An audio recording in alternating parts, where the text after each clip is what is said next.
Welcome back to the second video in this series of my top 10 favorite stories from each of the Scary Stories books.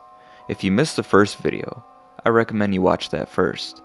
In this video, I'll be talking about my favorites from this book, More Scary Stories to Tell in the Dark, which was published on October 31st, 1984, written by Alvin Schwartz and originally illustrated by Stephen Gammell. I was such a fan of the first book, and as a kid I couldn't wait to read the second. But again, as in the first book, not all these stories were scary. Some again were just songs or games.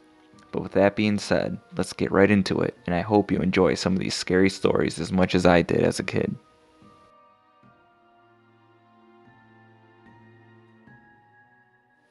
Larry is driving around in his topless Jeep when a storm strikes. Passing by a cabin that he knows is haunted, he drives further to a church to seek refuge. He parks his Jeep and runs for cover. The church is dry as a bone, so Larry feels his way to a pew where he can stretch out and wait out the storm. But then lightning crashes, illuminating the church to reveal it is full of ghosts waiting for their graves to dry out.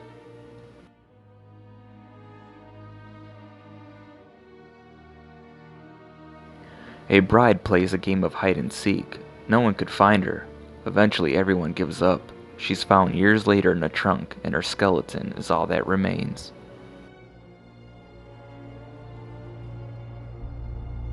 Susanna and Jane are college students living together. When Susanna starts hearing "Oh Susanna" being hummed at irritating hours, surely it's my roommate messing with me, she thinks, and yells at her to stop. The humming, however, does not stop. So Susanna goes over to Jane's bed to set her straight, but when she pulls the covers off Jane, she discovers her head has been cut off.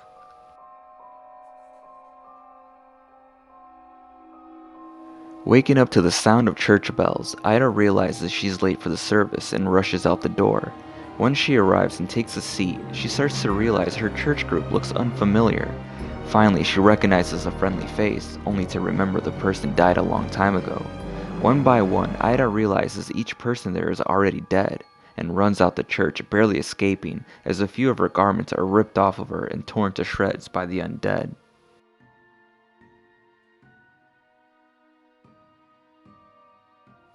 While three men wait out the storm on the first level of an abandoned beach house, they hear screams coming from upstairs.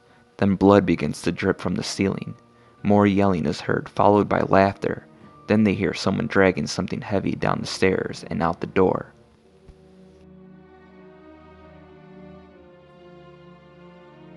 This story is about John Sullivan, which involves him walking through town only to cause chaos wherever he goes. The reason? Unbeknownst to John, he had died the day before, a fact that is revealed only when he called home for his wife and is informed she is at his funeral.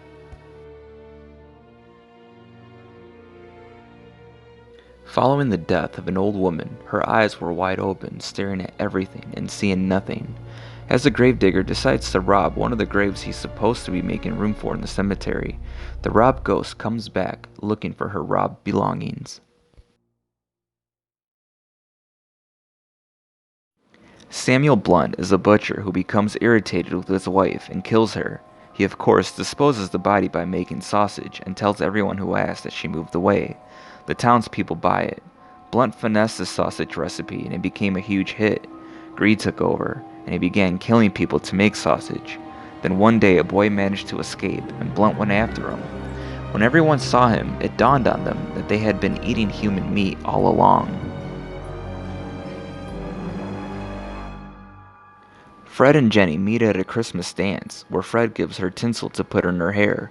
Later, Jenny asks for a ride to her car, which she had crashed earlier, but requests to be dropped off at the end of the road where she claims to have left it on.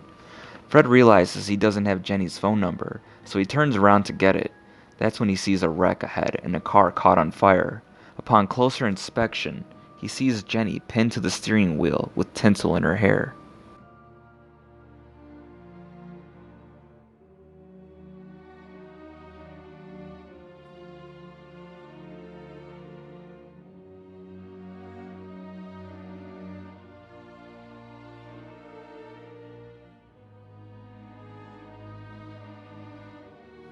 Margaret and her brothers lived in a small house on top of a hill.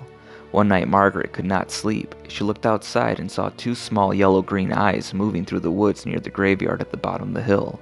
She watched the eyes slowly make its way up the hill into the house. The creature broke the window glass, unlocked the window, and crawled inside. The creature sunk its teeth into her throat. Margaret screamed. Her brothers rushed to her room, but the creature had fled. Months later, Margaret was awakened by scratching at the window. There was the creature again. Her brothers chased it down into the graveyard. The next day, they found the creature's coffin and threw the body into a fire.